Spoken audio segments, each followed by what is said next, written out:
Hello, my lovelies, and you're very kind to join me for no idea why I just did that. You're very kind to join me for Thursday Night Live, and we are going to spend the next 58 minutes or so in each other's joyful company. And as always, it is nothing less than a sheer orgasmic joy to be here with you. And I'm going to remember to put it onto. Oh, hang on. Here we are. Yes. All messages. Splendid. Now, who have I got? Jimmy Quinn. Good evening, Boaty and all. Good evening to you, Jimmy. The lovely Sophie. Hi, everyone. How are you? How are you, Soph? I'm going to get onto that in a minute. How was work tonight? Asked Jimmy Quinn. Well, you're very kind to ask. And work tonight was a lot more relaxed. It was as busy as we expected it to be. We had the correct number of staff, and it was just an uneventful, pleasant evening. We had a bunch of chaps in that I always enjoy. Kind of later on, they're the local firefighters, a mix of current firefighters and retired, and they're always a great crowd. I mean, good for business, obviously, but also just a really good bunch of lads. I always enjoy it when they're in. Lord Stiff Upper Lip is with us. Good evening. Steve Cole, hello. Barry Scrotter, who bids a very good evening to me and all of the known universe. Joe is here, Cars with JC. There's a new video out on his channel. You might want to check it out. So that's Cars with JC, and Joe has added a vehicle to the Cars with JC fleet, and he described his fleet as being a fleet before, despite the fact that he only had one car. Well, now he's got two, so he can justifiably claim to have a fleet, and that too is soon to become three. So he's catching me up in no uncertain terms. But yeah, do go and have a look at that video. He's been reunited with an old friend. I'm looking forward to watching that when I finish this tonight. Bad Books is here. Good evening. HW100 or HW Song or HW Cento is here. Good evening, Boaty. Congratulations, Joe, getting to 1,000, says Jimmy Quinn. Bloody hell, has he? Joe, have you hit your 1,000 subs? Well, fair play to you. Congratulations and celebration. I hadn't spotted that. Well done, Joe. Top man. I mean, I saw that the video you popped up today has already got over 500 views. So good for you, mate. Your channel is going to go from strength to strength. How far off your watch hours are you to get your partnership? Oh, God, that's lovely. I've got the good stuff again, and life is just a joy. Boaty, have you gone off noodles lately? Asked Barry. Good point. Good point. I haven't had noodles for a while. Might have some on Saturday, possibly. But yeah, I haven't gone off them per se. Just don't happen to have eaten any. And good point. It's about time I did. Neil is here, aka the Gibbinator, aka the very nice man. Hello, ladies and gentlemen. How are we today? Is anyone in the market for an electric scooter? I have one for sale. Yes, you do, don't you, Neil? Yeah. One careful owner. Definitely wasn't found in a hedge. 1 million subscribers, says Dave Smith. Congrats. and I don't know who that's aimed at, but there we are. Name Me -1 is here. Hi all. Oh, Dave Smith is with us. That's a treat. Neil, that would be the ultimate in economy vehicles for Boaty to get to work. Trouble is, he would want 5. I do have a slightly addictive personality, it's true. Dear. Hi, Jason and everyone, says Trisha. Good evening, Trisha. What is your job at the restaurant? Asks HW100. Good question. Good question. According to them, I am the general manager. But I think you would agree with me that that seems somewhat unlikely. If you ask me, then it varies. If I was going to give myself a title at the restaurant, it would be maitre d'hotel. But yeah, we don't really have. Well, I suppose we do have jobs, don't we? I mean, Ram is the curry chef, Prem is the tandoor chef, but we can all do everything, is the truth of it. Ram is an expert, highly trained waiter. We can all cook. We can all wait tables. We can all work the bar. Most of us can operate the system to take orders. What else is there? We can all wash up. So most of us can do everything. I'm probably the only one who can do absolutely everything, because I do all of the marketing, and I do all of the paperwork and a lot of the legal work, and so on and so on and so on. But yeah, titles are neither here nor there. I'm never going to call myself the bloody general manager, because it's, why would I? I don't get paid as a bloody general manager, that's for sure.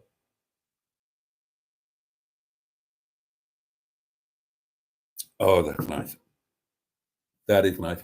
I'm off next week for 10 days, says Barry Scratter. Thank God for that. Joe says, I'm not getting the Third Fleet member now due to train strikes. So my train has been cancelled. And Joe goes on to say, I'm on about 1,100 watch hours, so I'm getting there. Just need to upload more and do some live streams. The live streams won't help towards your watch hours very much, Joe. Videos are the key to that. The knob candle is wilted. Happens to all of us Generation X's, says Dave Smith.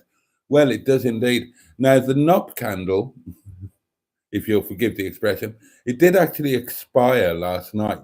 And I've codged a bit of Sainsbury's receipt in there to kind of relight it. So I desperately wanted to try and keep it going until the end of tonight and claim that as a little triumph. Stephen S. Paul is with us. Hello, bloated trousers. Oh, dear. Joe asks Skick, do YouTube give an amount of subs you need to have to do a live? Yes, they do, Skick, and it's 50. You have to jump through another couple of hurdles as well. Your channel has to be verified, blah, blah, blah, blah. As I have time off work, says Joe, I'm heading up to see Neil and Sophie for a few days instead. Oh, I see. Was it this weekend you were supposed to be collecting the car? Ah. Oh, and Jimmy Quinn, I addressed this. Boaty, do you get paid as a general manager? No, do I, bugger. It's difficult to describe how it works in a Nepali business.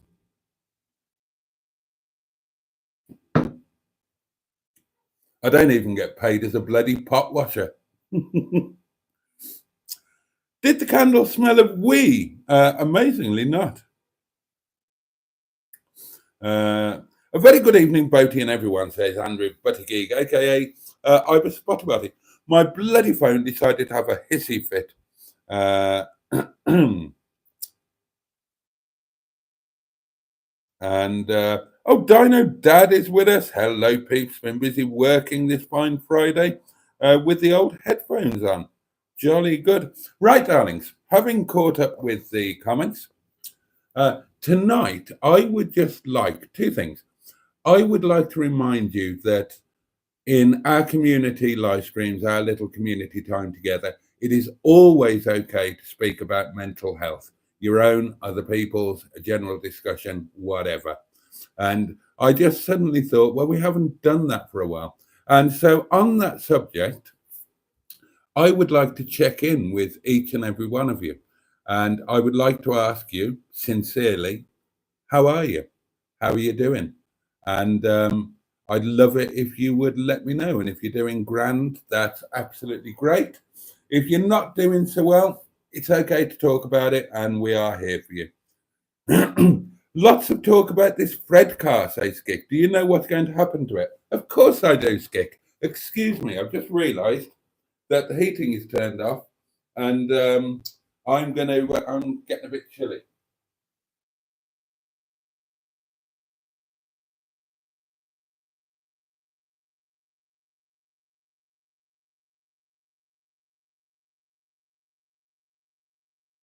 Oh, that's better. Getting a bit of warmth through. I've had a really good day, actually. I've done nothing except I have. I've been really productive. I've been doing loads of stuff in the house, hoovering, dusting, washing.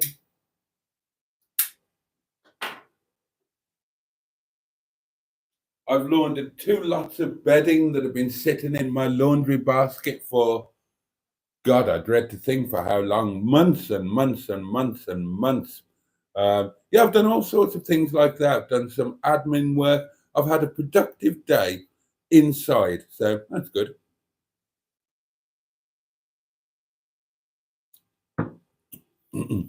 So where do we get to? Yeah, Skick was asking about the Fred car. Yes, Fred the Shed, the Rover 75 Tourer. Yeah.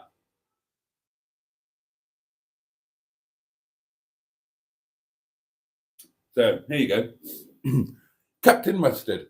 Oh, the landlord has reclaimed his space. I need to get rid of some cars and free up some space. Also, Captain Mustard, I want to save Fred the Shed and turn him into a pickup. God. Fred is going to scrap. He's being picked up on Wednesday by Motorwise, who offered a jolly good price. So off he goes.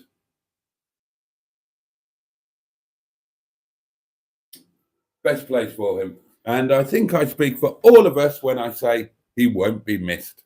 So there we are. Oh, I'll be honest with you, says Joe. Oh, that's good. We like a bit of honesty. I was buying the ZTT off Jay Among Cars. Gosh. But as my train's been cancelled and I can't get to the other train station and wasn't going to pay double the ticket cost. Oh, I thought you were heading up north, Joe, to be honest. And I'm right. Oh, you must have done that on the sly with James then, because you were showing showing me the car that you were buying way before James put a video out saying the car was for sale. You've obviously been hobnobbing with the rich and famous,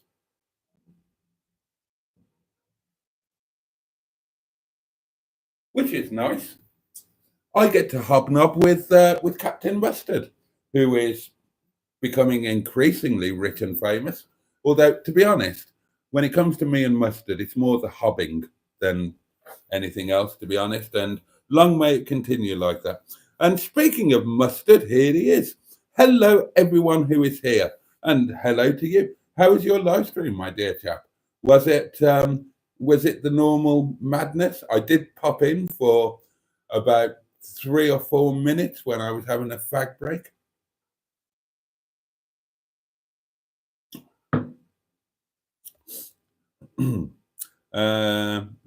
Just another day in this dimension, Boaty. There we are.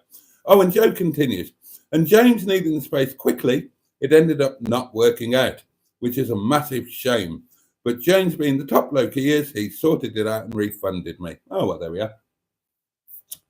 Um, Neil is still chuffed with the scooter that he that he found in a hedge. It's probably nicked, isn't it? And they were being chased by the police and abandoned it. But still, finders keepers.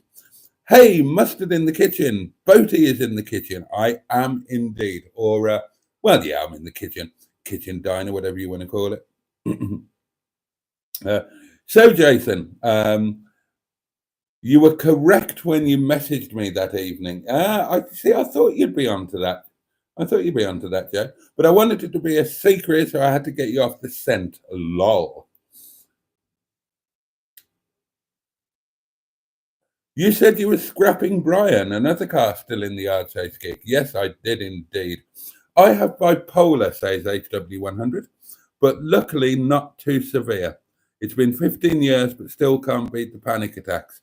Panic attacks are horrific. If any of you suffer from panic attacks, then you have my absolute sympathy, because they are pretty damned debilitating and pretty damned, well, terrifying. They can be. And if you're somebody who doesn't suffer from panic attacks, then consider yourself fortunate, because they are not a pleasant thing.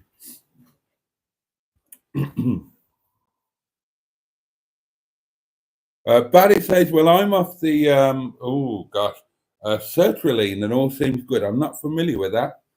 What is that, Barry? Is it an antidepressant or an anxiety suppressant or something?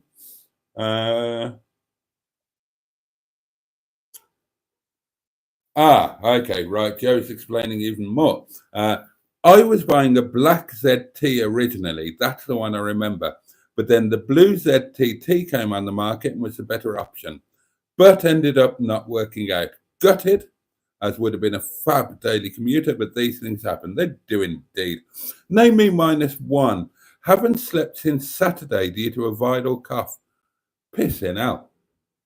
I hope that you mean that somewhat figuratively and not entirely literally, because it is now Thursday night. And I mean, I assume you've had the odd bit of fitful sleep, but bloody hell. Phoned in sick to work. They said, well, there's no holidays left or sick days until the 1st of April. And as if that wasn't enough, I was the only staff member on. Bloody hell. What, so you're not allowed to be sick until the 1st of April? Is that an April Fool's joke? That's ridiculous. If you're sick, if you are sick, you are sick. It's not like booking a holiday day off. If you're sick, you're sick. James is spending 15 grand on his yellow MG, says Jimmy. He is indeed, and fair play to him. The agency are not allowed to. Oh, right, okay. Oh, so poor old name me -1.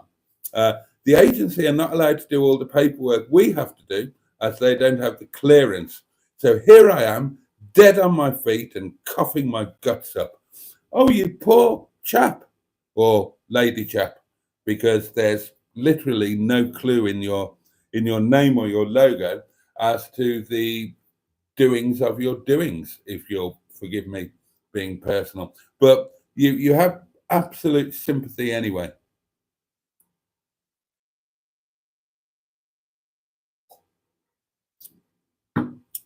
Any post about Fred is good for upping the comments, says Naomi -1.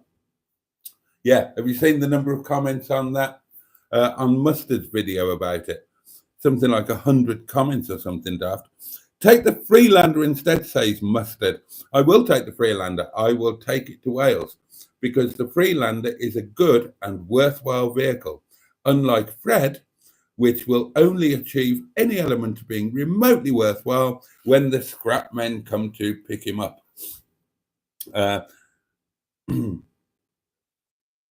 Jimmy says, I wouldn't spend 15 grand on an old MG. More money than sense. I don't think he's got more money than sense at all. In fact, I heartily applaud him for doing a great service to the MG Rover community, because by spending, and believe me, when it comes to a car restoration, and I don't mean a slight recommissioning, I'm talking about a restoration. 15 grand is a drop in the ocean, believe me. For the majority of vehicles, 15 grand would be the deposit that you put on a full restoration. So, but nonetheless, by spending that amount of money on an MGZS, James is kind of helping to lift them to a new level, and people will look at them in a new light, and that will help all sorts of things. It will help people have a greater respect for them. It will help their market value, um, all sorts. It will work wonders. um, so I thoroughly applaud him for doing it, uh, and I like the fact that I just think it's a really, really good thing to do. Obviously, along with Mustard, I've met the people that are going to be doing it, and they're great. And I think it's great that James is supporting them as well, because um, obviously I know you don't know who they are, but they're very, for the business that they're in, they're incredibly young. I mean, they're like 9 or 10 years old or something ridiculous. They certainly seem like fetuses to me, but then I am as old as time. But they are they're the future. They're the generation that will revere the cars that we now say, oh, I wouldn't spend 15 grand on that. But they are the generation that when they are at the age that we are now, they will revere these cars. And I still say that in the fullness of time, the cars which are so unloved now, MG Rovers from, the late 90s until the death of the mark, they will achieve a backwards respectability. That will come about, it will come about partly because sheer rarity will begin to kick in. As they're unloved, as more of them get scrapped or parted out or whatever, then simply rarity will give them an inherent value. That's the way that these things work. But I firmly believe that people will look back on the UK motor industry, or lack of it, and I think that there will be a focus on the last days of MG Rover, and I think the cars will not perhaps be held in high regard in terms of what they were when they were current, but I think they will be seen as more important in terms of reminiscences of probably the biggest final nail in the coffin of the British motor industry. Oh, it's an antidepressant, says Barry. I've had panic attacks and heart palpitations in the past, but not these days. I'm really delighted to hear that, Barry, because both of those things are terrifying. Oh, my live stream was a little quiet, really, says Mustard. Oh, I suppose you'll get the odd quiet one when you're doing them as often as you are now. And, your quiet and my quiet will be very different. I mean, I'm sitting here with 31 of you lovely people watching, and I bet, quiet as it was, I bet you still got 2,000 views or something balmy.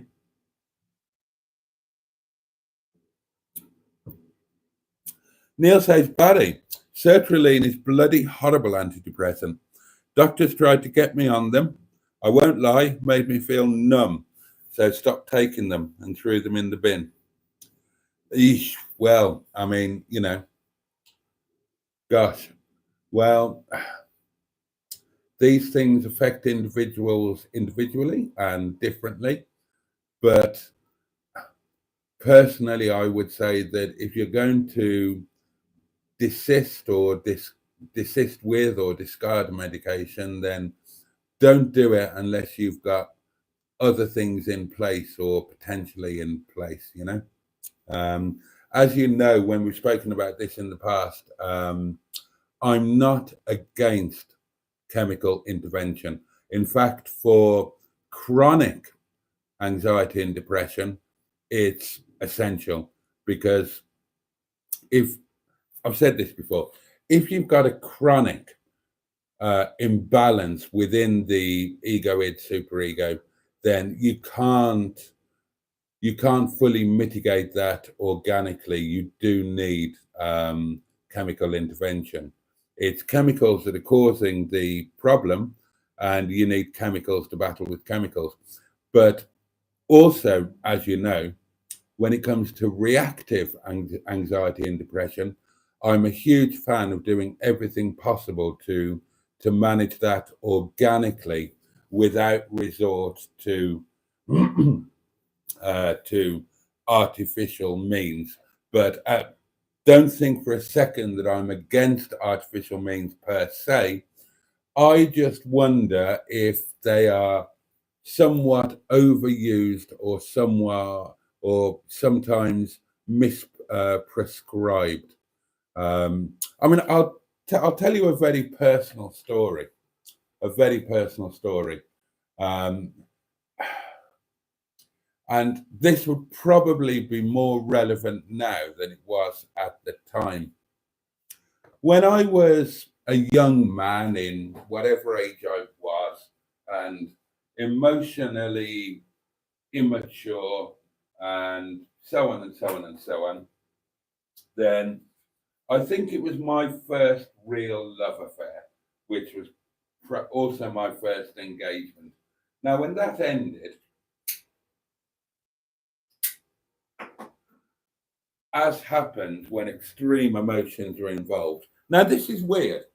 This is weird. I've only just thought about this. I've never thought about this before.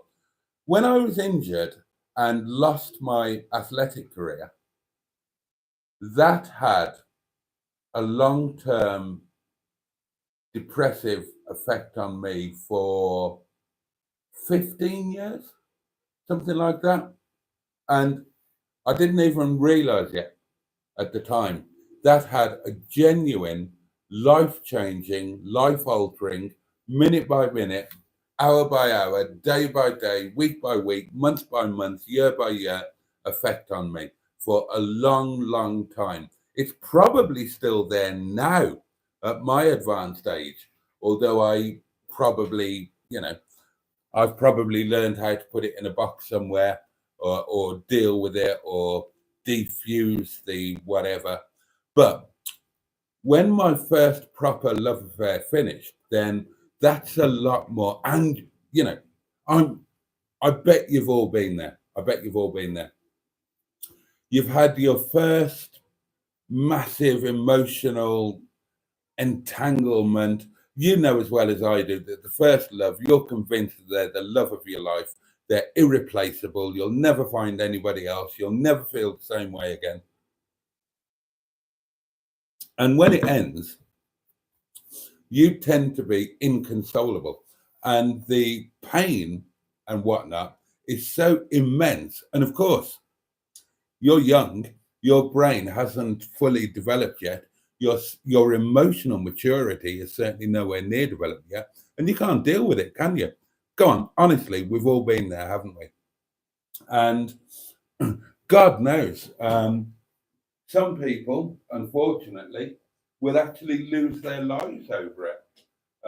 But it leads you to do mad things. It's not your fault. You haven't you haven't got the life experience, you haven't developed the emotional maturity to deal with the sharpness, excuse me, the sharpness of your emotions. And you will be in a really, really bad place. And I ended up at the doctor's, at my local GP's in Winnie Yates Surgery in Redditch. And I said that I was depressed and suicidal and so on and so on and so on. And I don't know, maybe I'd watched some American television. And I expected, I expected the doctor to give me some kind of magic pill that would make it all just go away and be okay. And I wonder if in this day and age, rolling the clock forward 30 years,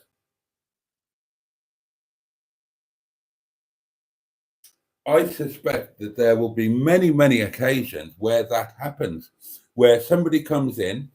GPs are under massive time pressures, time constraints, and somebody will come in and present with what appears to be a very, very sharp wave of depression, perhaps suicidal thoughts, etc., etc., etc. And they will present as being unable to properly, safely, fundamentally exist on a day-to-day basis.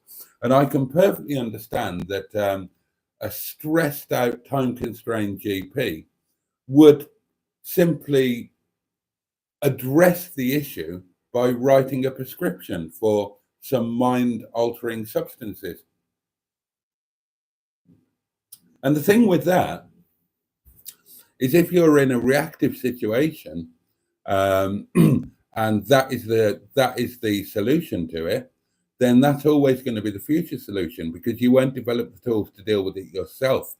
The medication will become a crutch, rather where the crutch is not really needed. And again, right, if you have chronic issues, of course you need medication. Of course you do. I'm talking about reactive issues. And I've long lived in fear of chronic solutions being given to reactive issues. And one of the reasons that I live in fear is because I grew up with a father who was, for the entirety of his adult life, after his first nervous breakdown, entirely dependent on a chemical crutch when he needn't have been, in my opinion. And indeed, the medication that he was on and relied on was later proven to be counterproductive, in that it was addictive,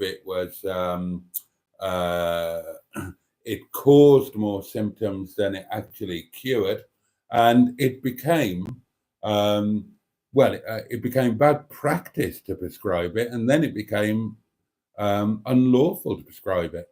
And so, double whammy, at the age of whatever he was, then my old man's supply was cut off, and he had no idea how to deal with it. Because he'd had an adult lifetime of existing thanks to these little, I think they were blue pills, although they weren't Viagra.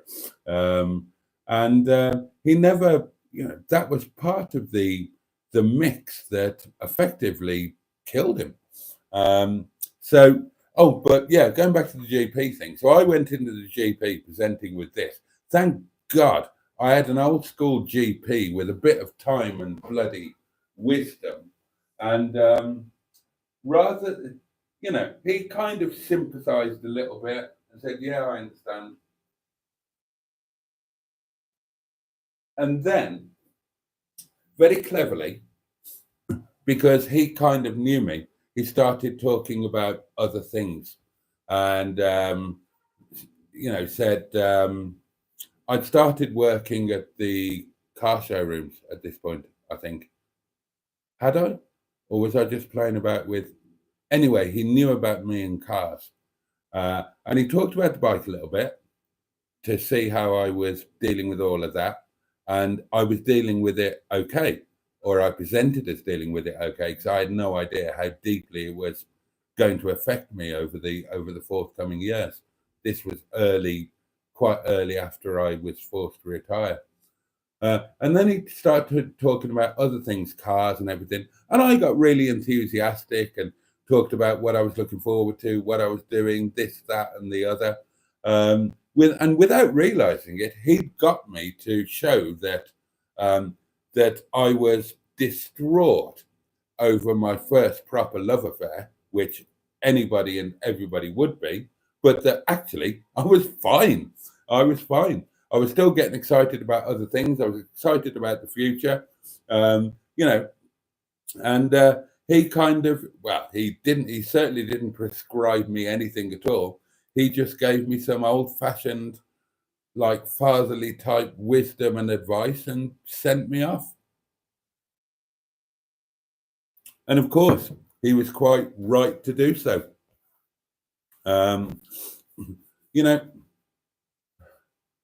those situations, they're difficult to deal with because people with a bit of age and wisdom and experience will say, oh, there'll be plenty of other fish in the sea, there'll be this, there'll be that, there'll be the other. And that's not the best thing to say because when you're in that situation, you can't see that. And somebody telling you that you feel like this now, but in 6 months' time, you'll have met somebody else and this won't hurt or won't hurt as much. You're never going to believe that. You're never going to see it.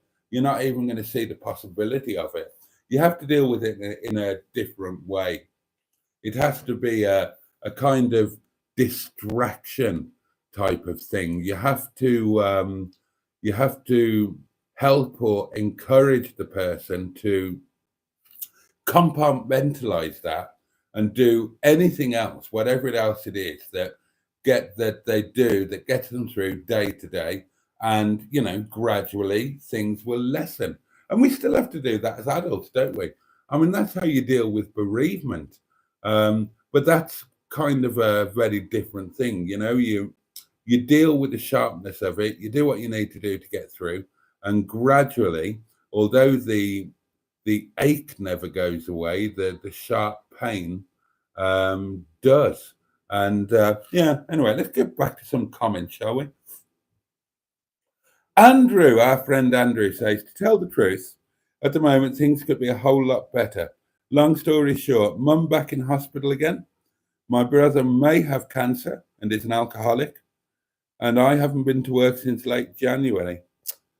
Bloody hell. Oh, mate.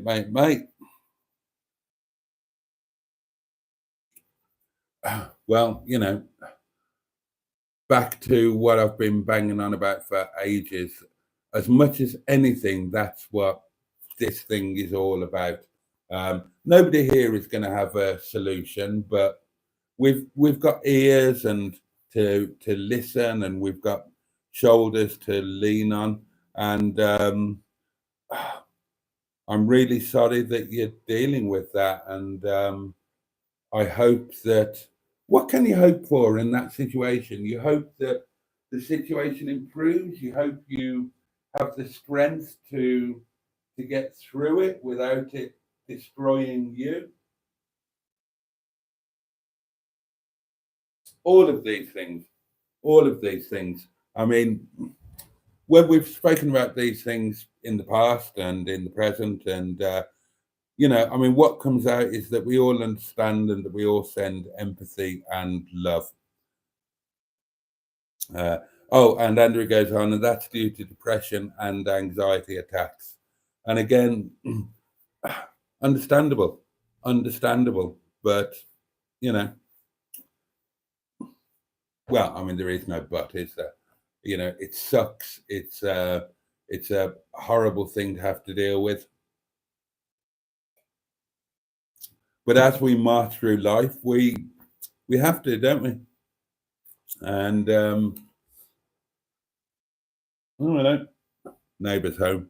Well, actually, that's the not neighbour. Afraid not about the sleep, says Name Me Minus One. Got 2 bloodshot eyes and everything. Oh dear me. Neil says the Freelander is a good car. The turbo is shagged. It smokes more than a priest from the peaks. Thanks, Neil. Fred is a viable car, and it will be repaired. Mark my words. Even if I have to go up tomorrow and tow him to mine. Blimey. Yeah, well, you'll have to get there before Wednesday. And then when they turn up for him, I'll just send them down to yours.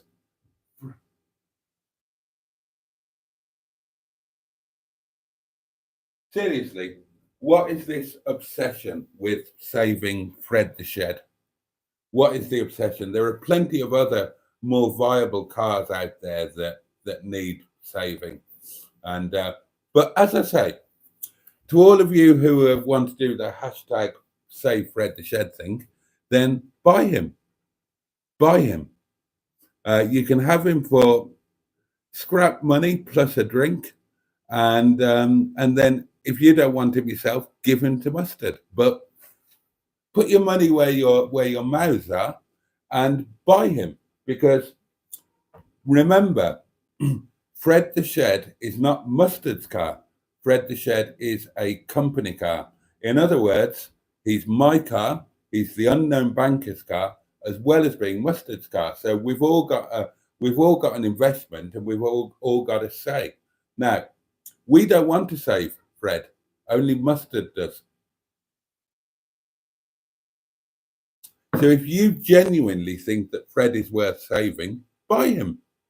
And then as soon as it's your car, or if you give him to Mustard, or if you all chip in 50 pence each, so he becomes a he becomes a community car, fine. I've got absolutely no argument with him. But at the moment, he's a company car, and I don't want him to be.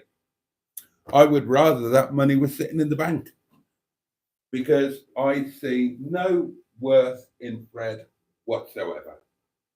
Sorry, but I don't.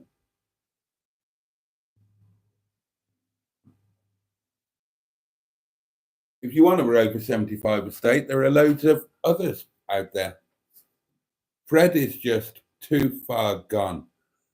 Now, if you wanted to do a James and throw more money at him than he's worth, so that you can say you've saved a Rover, great, I applaud you. Just as I applaud James, I would applaud you. And I would say you're doing a fantastic thing. But what you've got to remember is that Fred is not a Mustard car, it's a company car. And as a company car, Fred makes no sense. And Mustard said this in the video, that if he could buy it out of the company and do this, this, and this, then fine, great. Nobody else has got an argument with it then.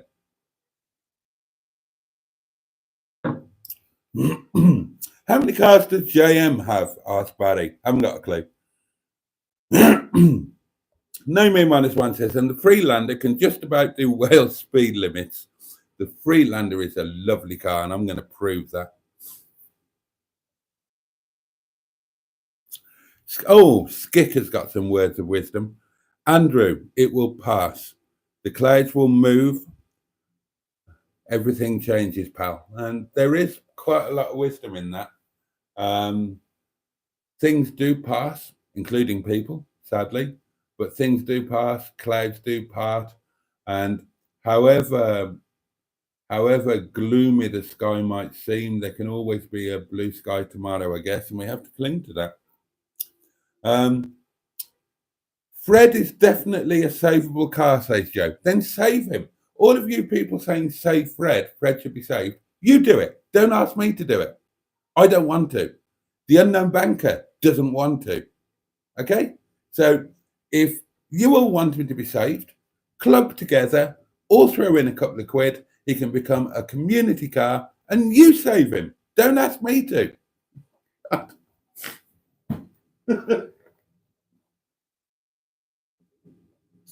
Dear me.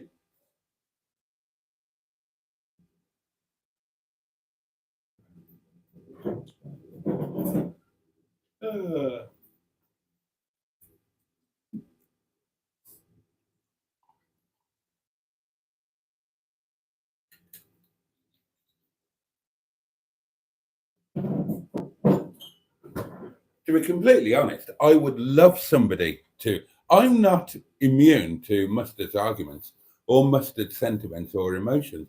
I would love somebody to take Fred on. I would love somebody to make him a viable car. I would love somebody to restore him to something like his former glory. It's just that I'm not the person for it. The unknown banker isn't the person for it. And three middle-aged lunatics trying to trying to earn a little bit of pocket money from a yard in the foothills of the Pennines, we're probably not the people for it either.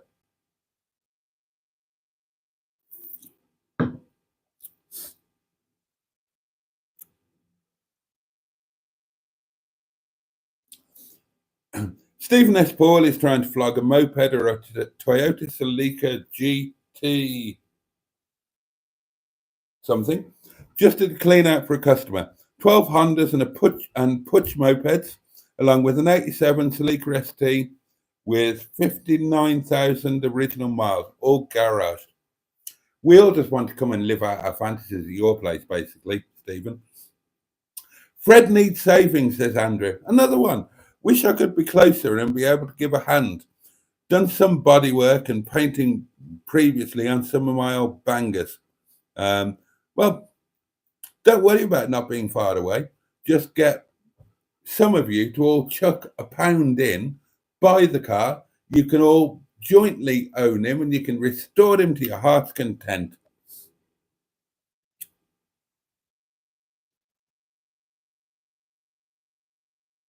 Plop's Garage. I haven't seen you for a while, Plop's Garage. Hello.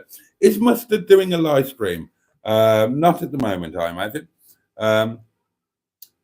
After that speech you made about MG Rover, says Jimmy Quinn, well, Boaty, you should save Fred the Shed. No, too far gone. Too far gone. And not a car that I personally even like all that much. I owned a Rover 75 Saloon. I owned a Rover 75 Tourer.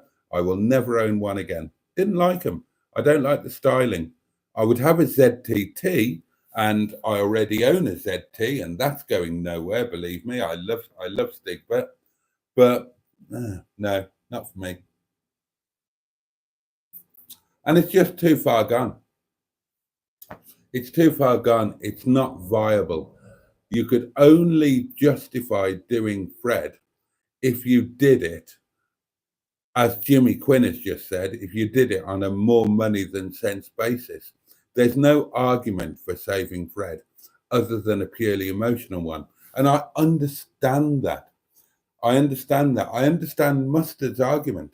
All I'm saying is, if you feel that strongly about saving him, then save him. And the way that you can save him is by buying him. Easy. And then nobody can argue.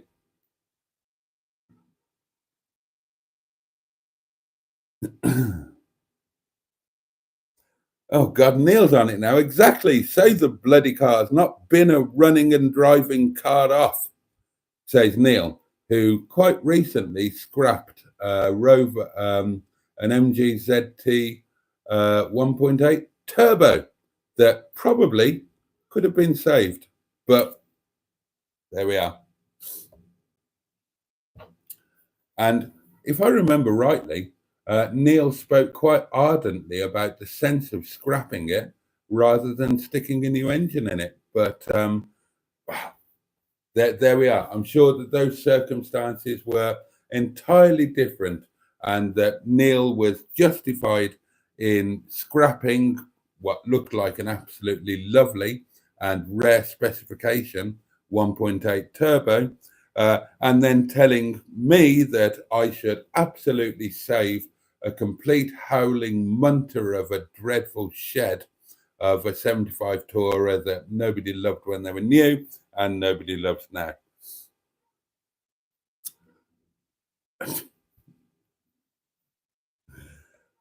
Barry says, yes, Neil, sertraline does pull the blinds down on emotions, and coming off them made me lightheaded for weeks, but they did help.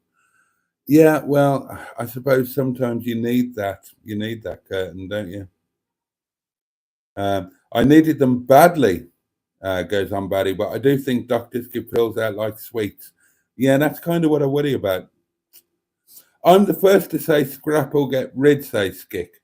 But Fred could be a handy car being a shooting brake and having a tow car. Then buy it, Skick. Buy it. I've got no use for it. The unknown banker has got no use for it. If you think it's useful, please, by all means, buy it. I'll throw in a bottle of wine. and I'll buy you a nice lunch and film you eating it. Lord Stiff Upper Lip, somewhat ironically, says sertraline puts you off sex, which, sorry, that's, your username and then saying that's a very obvious irony there. But as I understand it, I've never taken one. But as I understand it, loss of libido is quite a common side effect with antidepressants. And as I understand it, it can be quite a catastrophic loss of libido as well, which is, well, yeah, it's something that can exacerbate a situation. Oh,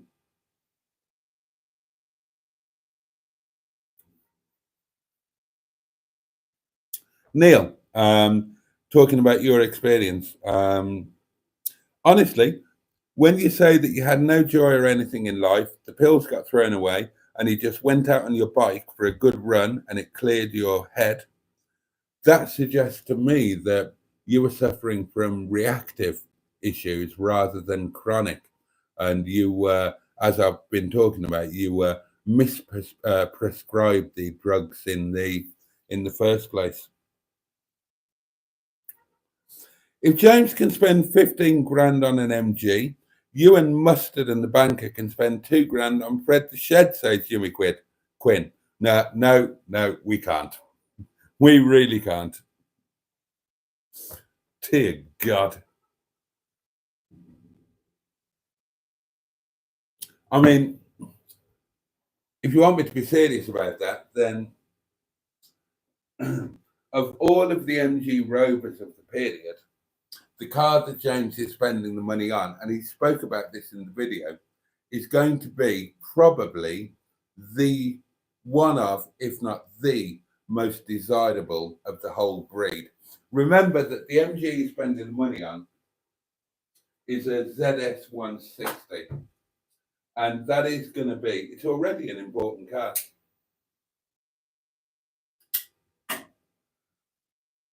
So you say, if James can spend 15 grand on that, right, then we should do it on a 75 Tourer. Let's keep James as the argument. Yes, he's spending 15 grand on an MG ZS. What has he also done? Sold a ZTT at a loss, at a substantial loss, because it's not worth him putting any more money into it. And a Rover 75 diesel Tourer is less desirable than a ZTT. So if James wouldn't do it, why would we?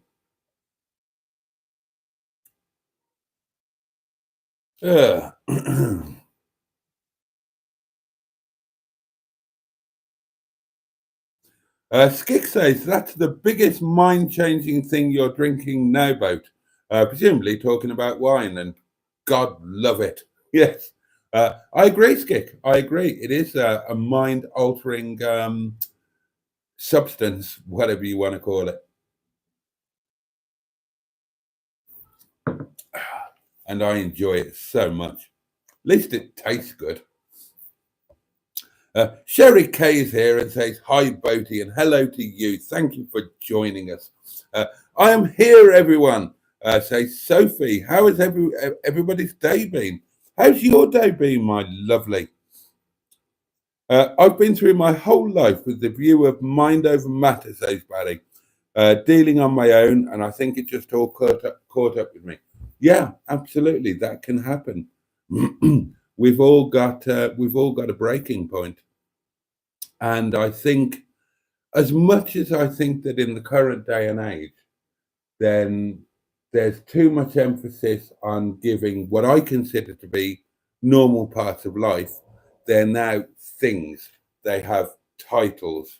And I don't approve of that. I don't agree with that. I think it's bollocks. I think that there are things in life that are just things in life and should be treated as such. And to give them names and to give them syndromes, I think that is just encouraging and It's just allowing people to say, right, I don't have to deal with this. It's a thing, it's got a name. And I hate that.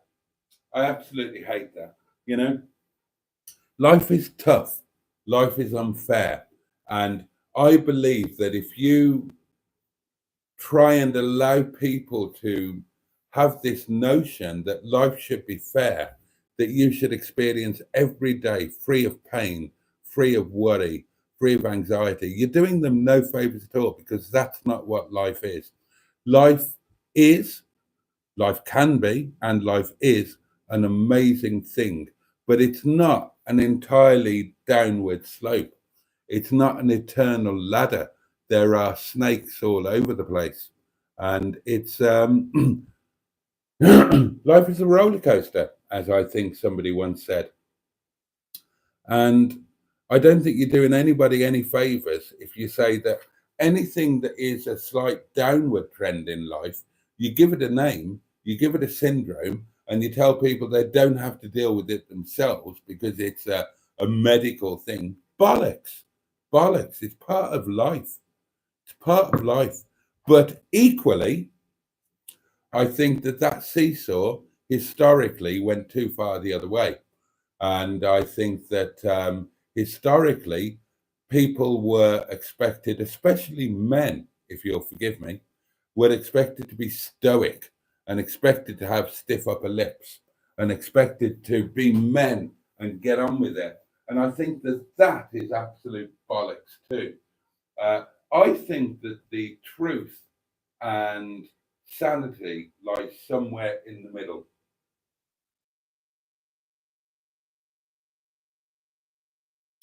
I think that life is beautiful. I think it's an amazing opportunity. But I also think, I know that life will throw shit at you along the way and will make you feel like shit. I don't believe that a man should be a man and should man up and should never show any emotions, should never show any weakness. I think that's fucking bollocks, absolute bollocks. And I think that we should all be, and again, forgive me, especially men, we should all be a lot more open about what we're going through. And there should be no stigma. And equally, I think that if we were more open, and if it was a more shared thing when life is making you feel a bit shitty, then people's reliance on the pharmaceutical industry might become less, because the stigmas are all in the wrong place. If we were all open about our feelings, what we're dealing with, and how we're dealing with it or not dealing with it, then I think people could be helped a lot, because there would be a general wisdom in terms of, right, yeah, you'll get through this. You can get through this. This is what you need to think. This is what you need to do. You need routine. You need distraction. You need to train yourself to experience joy when you think there is no joy to be had. Blah, blah, blah, blah, blah, blah. And, but equally,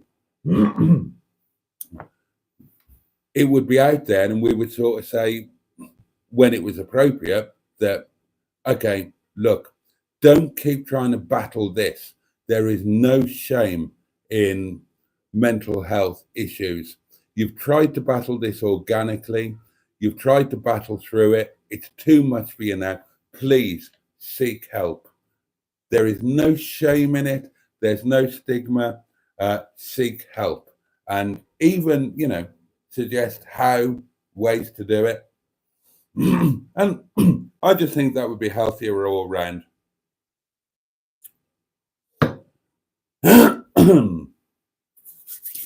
Andrew says, I'm just taking it one day at a time, mate. Sometimes that is all you can do.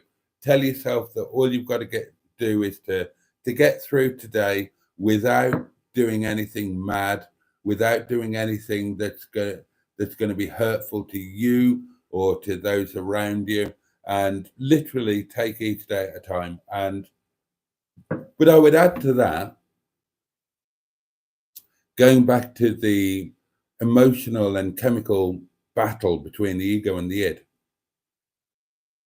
If you do that, if you do take one day at a time and just try and get through it, when you get through it without resorting to mainlining heroin or beating up your wife or threatening to jump off a bridge, give yourself a fucking big pat on the back.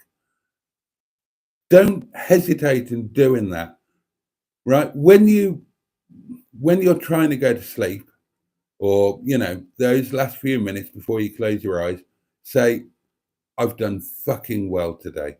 Life has given me a shitty day in a shitty week in a shitty month, and I've got through it, and I've got through it in the right way, and fucking well done me.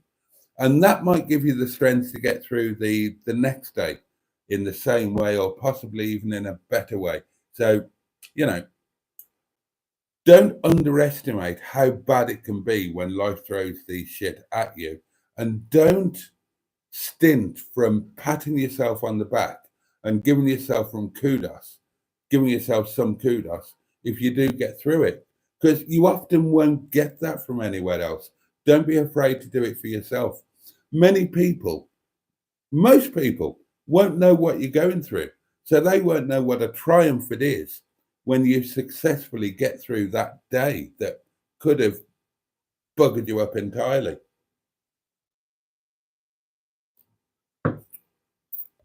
Oh, Soap's having a glass of wine with me. That's nice. And Dino Dad very kindly says, Andrew, if you ever need anything, just shout out. And I love that. Neil says, we want to sell cars to keep rovers on the road. I've also stated that I will put some... Oh, right. Okay. The only thing that puts me off Fred is the rear quarter damage, to be honest. Well, I'm amazed that's the only thing that puts you off when there's so much else that could put you off.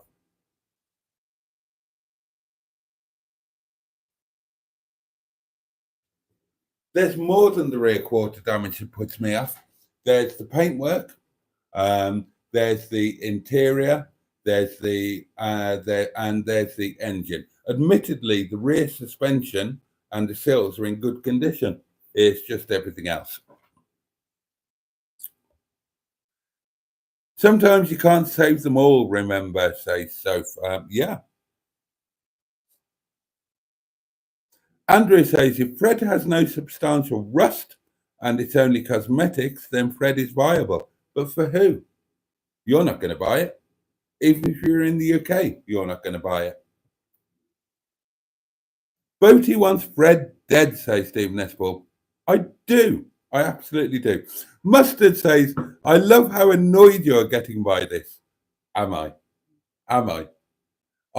Right. I need to speak to you tomorrow, don't I? I'll tell you the truth then. I'm not getting remotely annoyed. When I watched your video, the wine is kicking in now.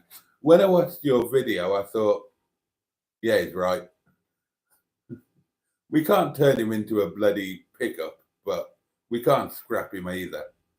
But then I thought, well, that's boring. Let's wind people up. Okay, so at this point, I did chime into Captain Mustard's live stream, and I did say that Fred was going to be collected by Motorwise on Wednesday. That was a joke. That was a wind-up. He's not being collected by Motorwise at all. And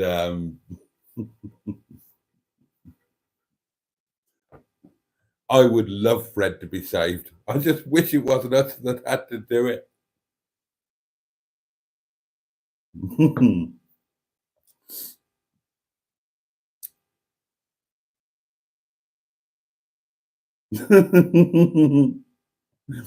For goodness sake, says Skip, Boaty's in a right mood tonight. Jimmy Quinn says, if it was a P5 or a P6, I would buy it. I don't like the new ones. Jimmy, if I could buy a P5 or a P6 in the condition that Fred is in for 400 quid, I'd fucking buy it too. Anybody would. You'd be a lunatic not to. Neil says, if I could have found an MG6 engine for it, I'd have bought it and slapped it in. Just because the car has some relatively small jobs needing doing to it, something that can be done in the course of a week. Yeah.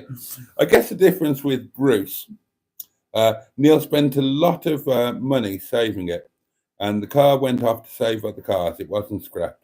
Fred is savable and just needs some bits for MOT, but let's not all fall out. Nobody's falling out, Joe. Drop links both sides, says Neil. Half an hour. Lower arm and bush. ABS sensors. Blah, blah, blah. So even if you went into a garage, you're talking less than 800 quid. Who's going to throw 800 quid at that? Thursday nights are meant to be fun. Well, I'm having fun. Fred the Shed. Mr. Stephen Paddy from Port Sunlight in the Whittle, the Leather Peninsula, says, Fred the Shed, you will all go bankrupt. And I think when that happens, everyone should say sorry to Mr. Boaty. I'm going to buy Fred the Shed and prove you wrong, says Neil. Jimmy says, I really don't give a shit about any new Rover. They're all crap. Talk about bikes instead. Mustard says, Skick is normally 90% wrong. This is the 10% he got right. Oh, God, this is hilarious. I think, says Joe, the world would be a better place if people weren't focused on other people and focused on themselves. I think exactly the opposite, Joe. I mean, on the whole, I think exactly the opposite.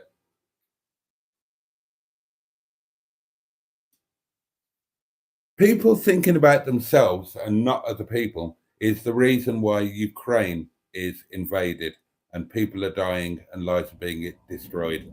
The same is true with Gaza. The same is true in any war that you care to name, whether it's recent or historical or based on religion. All of these things are based on people thinking more about themselves and not about other people. That's why murders happen. That's why rapes happen. That's why burglaries happen. That's why drink driving happens. That's why road rage happens. That's why fraud happens, because people think about themselves and not about other people. So respectfully, Joe, I disagree. I think the world would be a better place if people did focus on other people and not quite so much on themselves. My advice, says Skick, is remember there are bad words out there. Do your best to be better than how you feel and carry on. Neil says, I think the world will be a better place with Fred the Shed in it. Oh, God. Oh, I might start a religious movement with Fred the Shed as the head of it. Maybe Fred is actually a sign from God. Oh, dear. Well done, Jason, for talking about it, says Joe, as it's a silent killer. Oh, I guess we've moved on to mental health now.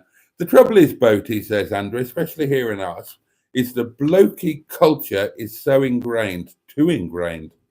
You look down on if you try to express your feelings. It is changing now, but way too slow. I completely get that, Andrew. Yeah, and from what I know about Australia and Australian culture, absolutely, it is very much blokey, and I can imagine that it would be very difficult in that environment to be as open as it would probably help you to be. So, yeah, we forget about that. And I actually associate with that because I'm from South Wales, and I'm specifically from a South Wales mining community. My grandfather was the toughest, hardest man I've ever known in my life. And you might think that you would say that you're his grandson, but many other people have said the same thing. From people in the village Facebook groups, all of that, to people who've talked about him in their war memoirs, to the admiral, to the whatever it is, who gave him all of those medals and whatnot. And that's great. But my father, in some ways, my father was stronger than my grandfather. In other ways, he wasn't. And my grandparents, bless them, always looked down on my father for his weaknesses, because it's not okay in that environment to be weak. That's why my father had so many of the issues that he did. That's why he was as violent as he was, because my father was a cultured, emotional, and incredibly intelligent man. Intellectually, he was a genius. He also happened to be a very large, incredibly strong man who was he was a trained fighter. Let's not mince our words. And because it wasn't okay for him to have issues, mental health issues, emotional weaknesses, because that wasn't acceptable, the other side of him came out. And that's why he did the things that he did. And that didn't help him.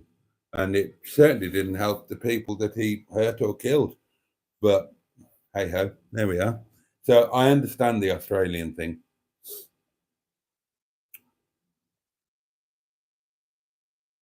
Mustard, says Skip, blessed are those that are persecuted through righteous sake.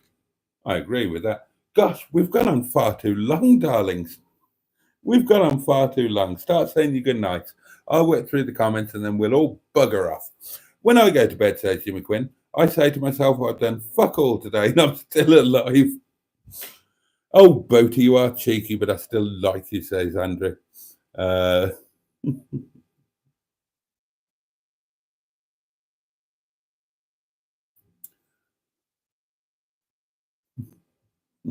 God. I can't send Fred your way, Stephen S. Ball. It'll cost too much. Joe says it depends on how you view it, as both ways can be viewed differently. If people were not focused on others, then bullying wouldn't happen, etc.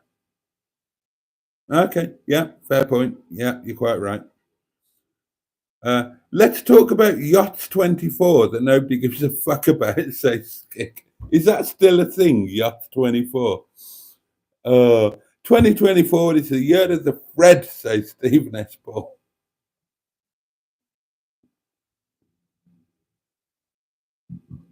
Oh,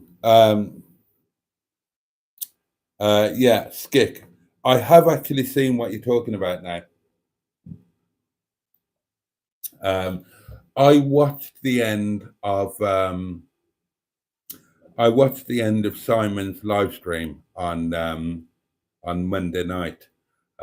Indeed, I watched a couple of bits of the quiz. I was sort of doing something else at the time, but I had it on in the background for a few minutes, and I thought it looked like a good quiz, naming the YouTube channel that these cars belong to. I only literally just saw a couple of minutes of it, and I saw the end. So I saw the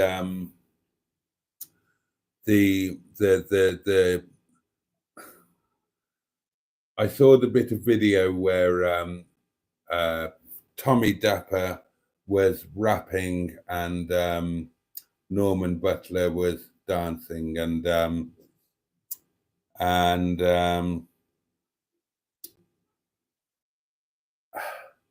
isn't it wonderful that in this great big world and this great big universe, there are people who can take pleasure from that?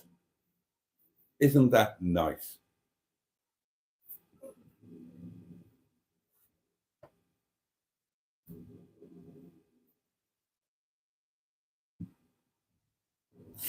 Okay. All right, darlings, that is it for tonight. It's turned into a bit of a rant, hasn't it? And exactly, Joe or whoever it was, said, yeah, Thursdays are meant to be fun. And it's not been one of those fun live streams, but I think it's important that we remind ourselves that at least in this community, wherever the live stream happens to go, wherever the discussion goes, talking about mental health is always, always okay. Who are we having to go at now? Asked Mustard. Nobody's having to go at anybody, Captain. I was just saying that isn't it wonderful that in this diverse life and universe and what's it called, internet that we have, that that Simon and Matt and Rob and the videos that they make, people can take pleasure from them, and that's marvelous. It's a wonderful thing, and not every video will appeal to every person. This will amaze you, the 27 of you who are watching, but there are thousands of people out there who think that I'm an absolute wanker.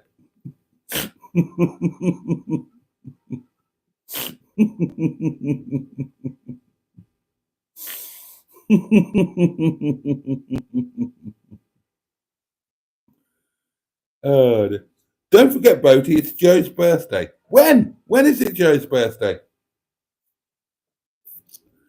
The rant was fun. For a second, I took it seriously as you are so good at acting.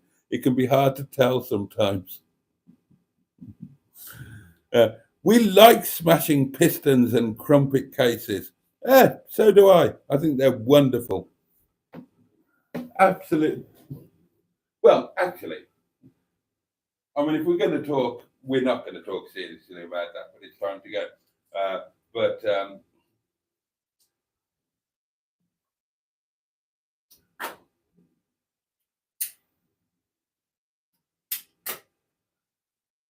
I like Simon, I like Matt, and I like Rob.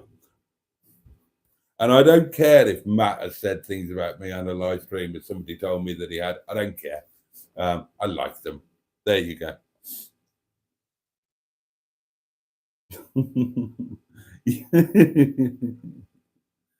Skick, I can't believe that. Some people don't like you. I don't believe that at all. Boaty's tactful answer, says Paddy. You're a tosspot, says Stephen H. Paul. Oh, well, happy birthday for Saturday, Joe. What a lovely way to finish the live stream. Happy birthday to Joe for Saturday. Sorry you didn't get to collect the one car, but glad that you've been reunited with Eric, your Rover 25 Mark 1.5. I notice it is CVT step speed in the correct color of Starlight Silver Metallic. Well done on owning a car in the right color.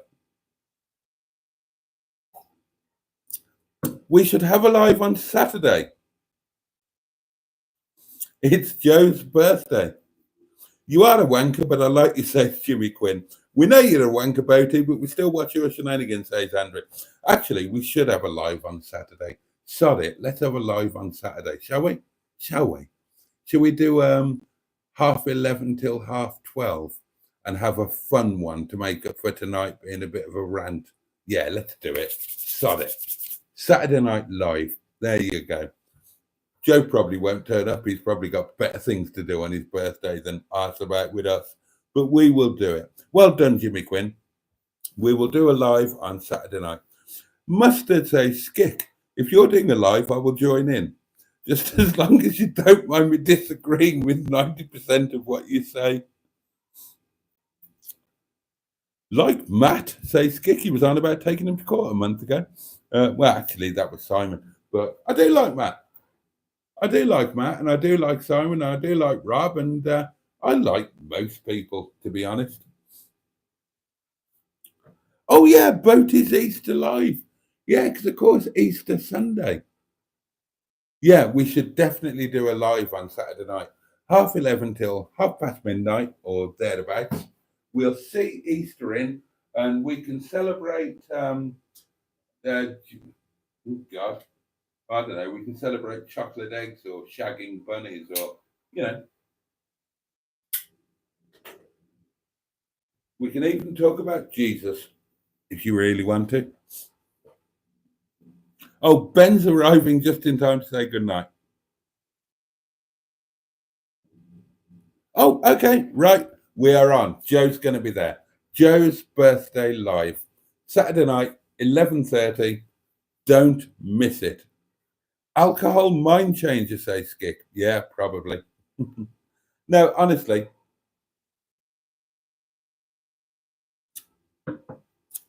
you can sue somebody for something that they do, but still like them as a person. Believe it or not, it is possible. I've done it. People have done it to me, like the artist formerly known as Mrs. Boaty for a start. Title: We have saved Fred the Shed. You haven't yet. I will deny that this ever happened. And if you see me on Mustard's live stream or any video or any Facebook post, I will still be telling everybody that Fred has got to be scrapped. I do that sort of thing. It amuses me.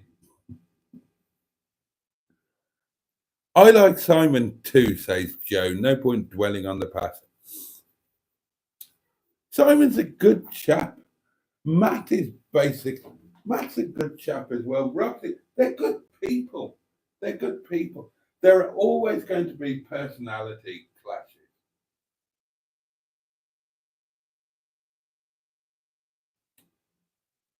And I've said this before. I've been on record as saying this before.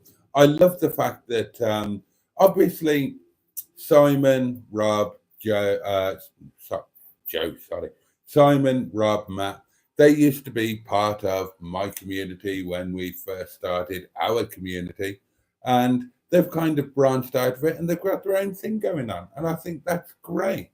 They're not bad people, and I'm delighted they've got their thing going on. It might not be for you, Skick. It might not be for me, to be honest. I watched the end of Simon's live stream and I thought, dear God, but that's just me. I'm sure millions of, well, not millions, but I'm sure many people look at my videos and think, dear God, it's fine. Doesn't make us bad people. And it doesn't mean that we have to dislike people.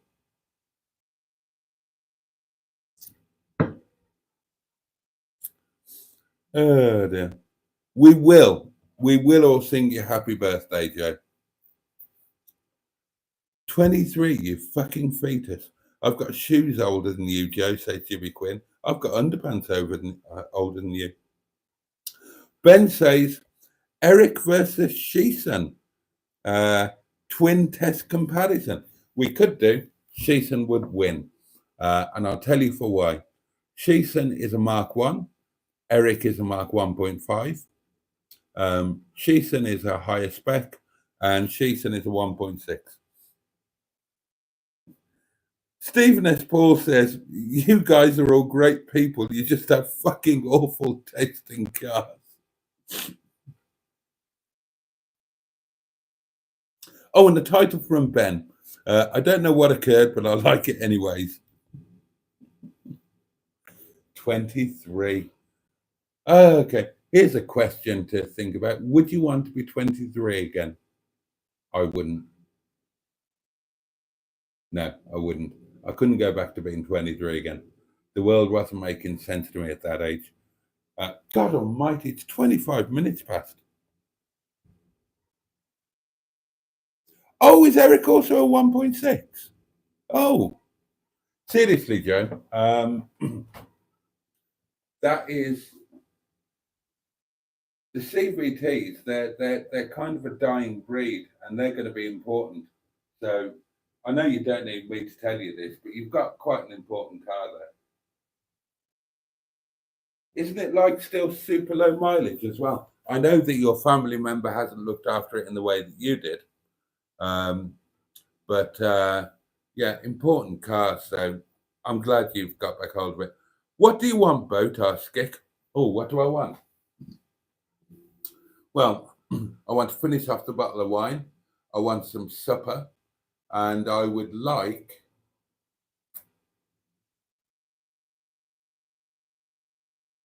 I'll tell you what I'd like. I'd like the woman that came in the restaurant last night to magically appear in my bed at about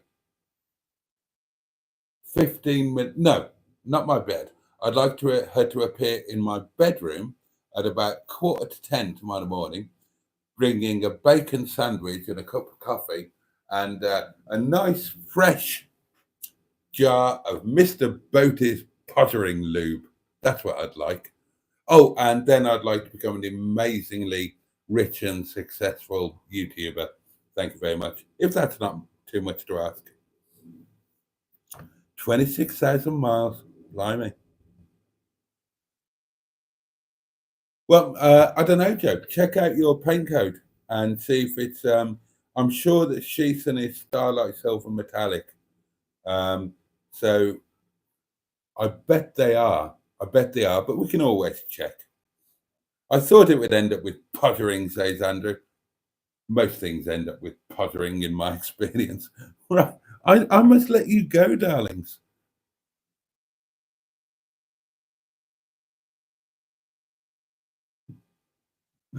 Right, I must let you go. Okay, we're going to do a live on Saturday night. Joe's Easter birthday live shenanigans thing, and we'll have a proper laugh. It'll be has Fanny cost you a lot of trauma, Boat? Do you mean has Fanny? No, Jesus, no, not really. I mean, in the grand scheme of things, it's been amazing. I presume you're talking about ladies rather than Fanny Freestyle, the MGF that we sold. Jesus, no. I mean, it's been amazing. It's been the best thing in my life. I mean, I see other people talking about their exes and traumas and divorces and hating this and hating that. I've had a fucking amazing time. I mean, I've had lots of encounters with lovely ladies, and I've had relationships with amazing ladies, most of whom I'm still friends with now. There were fabulous people when I got together with them, and there were fabulous people when I left them, or when things stopped being. There's there's not been much in the way of trauma, very little in the way of trauma. I mean, all right, I was talking about my first love affair and the heartbreak when that finished, but that happens. That's just a time thing. Other than that, it's all been amazing, bloody brilliant. Okay, I went through a divorce, but as divorces go, it wasn't the worst one, not by a long shot. I mean, okay, she wanted financial security. I still loved her, and we might have got divorced, and I might have moved out, but we we were still in a relationship. We were still pottering each other senseless. There's worse things that could happen. It's not like we hated each other, and we still speak now. And the same goes for all of my others. Women have been undoubtedly the best part of my life, and God bless them all.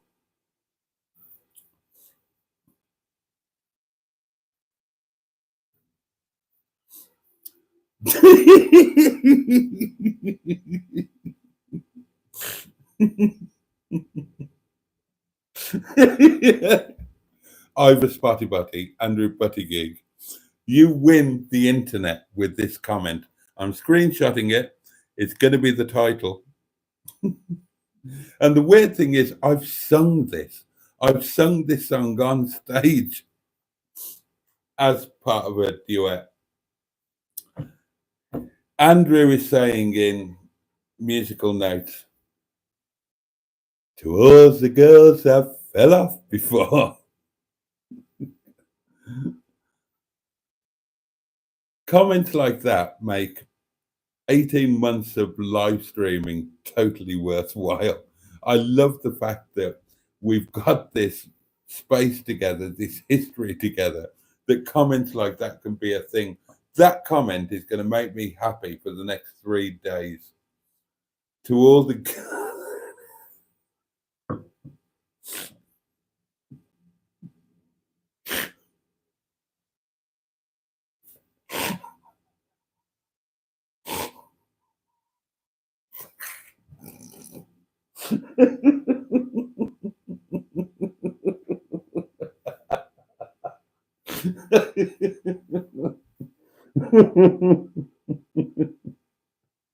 oh, God. Oh, dear.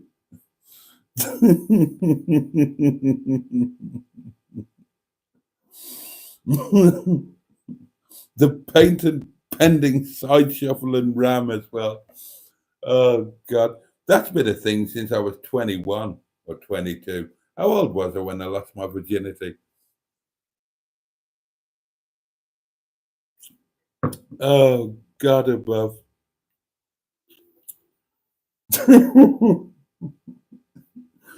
That's the frightening part, right? The internet lasts forever, doesn't it? We all know this, right? I started the YouTube channel about 4 or 5 months after I kicked Chinese Madam out. So that means that all the time that you've known me, I've been single, right? And that's kind of been part of the dynamic of this YouTube channel that's going to be on the internet for forever. And what's happened in those that time? What is it? 18 months, 2 years? Okay, so there's Bernard, who I'm still head over heels in love with, always will be. Haven't spoken to her for a while. Um, there's oh God, who else is? Well, I'm not going to go through them. I can't talk about some of them, but there have been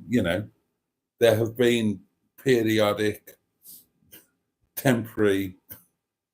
Well, Cindy, I bloody blurted her name out, didn't I? Um, then there. See, this is where it gets awkward. I can't remember which I've specifically told you about and which I haven't, like which I've named and which I. So don't name anybody just to be on the safe side. But that's the fear that after a life of, you know, I'm going to be remembered in the long term for being a fat, toothless old git who fell off some right dodgy scouse bird in a fucking real travelodge and then blagged a free breakfast. All the things I've done, and that's what I'm going to be fucking remembered for. Sliding off a dodgy. I can't even fucking remember her name. I can picture her jogging bottoms as if they were here on the table in front of me. Jogging bottoms. Oh God, what did my life come to that I shagged a bird jogging bottoms and then fell off her and then had the worst, most awkward breakfast in the world. Oh God. It's funny though, isn't it?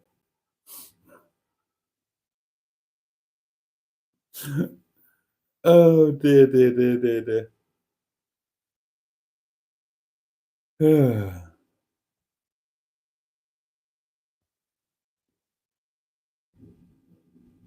Uh,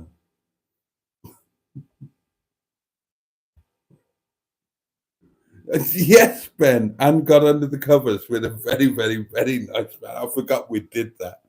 Jesus Christ, that was that mad day in Mill Row, wasn't it? At the Premier Inn after the oh God. Oh, you know what? This is kind of the best time of my life. Oh, I'm getting to live in my own episode of Last of the Summer Wine, and it's fantastic. Oh dear. This will be Tracy's favourite bit when she watches back. Darlings, let's go. Let's go. God Almighty, it's 25-1. I need to get some supper. What have I got? Oh, I've got curry. Oh, that'll come as a great surprise, won't it? Now I've got really good stuff curry tonight. I've got the rest of this wine. Thank you, darlings. Tonight's been amazing.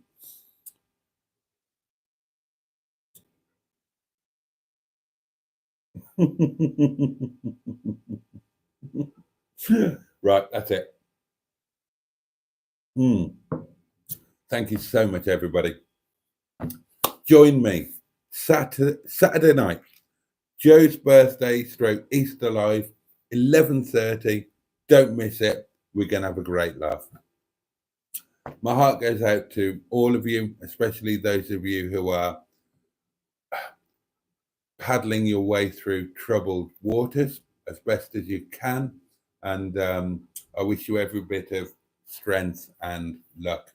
Have a safe and peaceful night, all of you. Name me -1. I hope you get through it. God love you, dear me. And all of you, have the best day that you possibly can tomorrow. And I'll see you all Saturday night, 11:30. I'm really looking forward to it. And thank you for just making me laugh until I almost wet myself. To all the girls I've fallen off before. Good night, darlings. Much love for you and indeed